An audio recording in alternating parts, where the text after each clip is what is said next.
இன்னைக்கு நம்ம பார்க்க போற ரெசிபி கிச்சன் ஆஃப் நாவின் ருசியோட உப்புமா மிக்ஸ் வச்சு உப்புமா எப்படி பண்ணுறதுன்னுட்டு. அதுக்கு 1 கப் உப்புமா மிக்ஸ்க்கு 3 கப் அளவு தண்ணி சேர்த்துக்கோங்க. தண்ணி சேர்த்துக்கிட்டு அதுக்கு தேவையான அளவு உப்பும் இது கூடவே சேர்த்துடுங்க. ஃப்ளேமை ஹை ஃப்ளேமில் வச்சு இது மாதிரி தட்டு போட்டு மூடி இந்த தண்ணி கொதிக்கிற வரலையும் வெயிட் பண்ணுங்க. இப்போ வந்து தண்ணி நல்லா கொதிச்சிருச்சு. இந்த டைமில் வந்து ஃப்ளேமை நல்லா சிம் பண்ணிக்கோங்க. அப்புறம் நம்ம எடுத்து வச்சிருக்க கிச்சன் ஆஃப் நாவின் ருசியோட உப்புமா மிக்ஸை இது மாதிரி சேர்த்து கலந்து விட்டுட்டே இருங்க. நல்லா ஒரு 1 மினிட் கன்டினியூவா அது மாரி கலந்து விட்டீங்கன்னா, உங்களுக்கு உப்புமா வந்து கட்டிப்படாம வரும். இத நல்லா கலந்து விட்டுட்டு, நமக்கு இந்த டைம்லயே வந்து நீங்க துருகின தேங்காய் வச்சிருந்தா விருப்பப்பட்டா சேர்த்துக்கலாம். அது கூடவே நெய் அப்படி இல்லாட்டி தேங்காய் எண்ணெயும் சேர்த்துக்கலாம். நான் வந்து இன்னைக்கு நெய் தான் சேர்த்துக்கிறேன். சேர்த்துட்டு இத நல்லா கலந்து விட்டுடுங்க. அது இன்னும் நல்ல ஒரு ஃப்ளேவர் குடுக்கும்.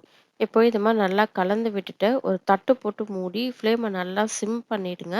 சிம் பண்ணிட்டு ஒரு 3 டூ 4 மினிட்ஸ் விட்டுடுங்க. அதுக்கப்புறம் நம்ம பார்க்கலாம். இப்போ கரெக்ட்டா 3 மினிட்ஸ் ஆயி இது மாரி தண்ணி எல்லாமே இழுத்துடுச்சு. இந்த உப்புமாவு 80% வந்து வெந்துடுச்சு.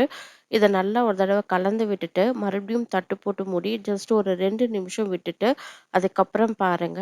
இப்போ 2 நிமிஷம் ஆயிடுச்சு. இத பார்த்தீங்கன்னாக்கா, உப்புமா நல்லா சூப்பரா வெந்து வந்திருக்கு.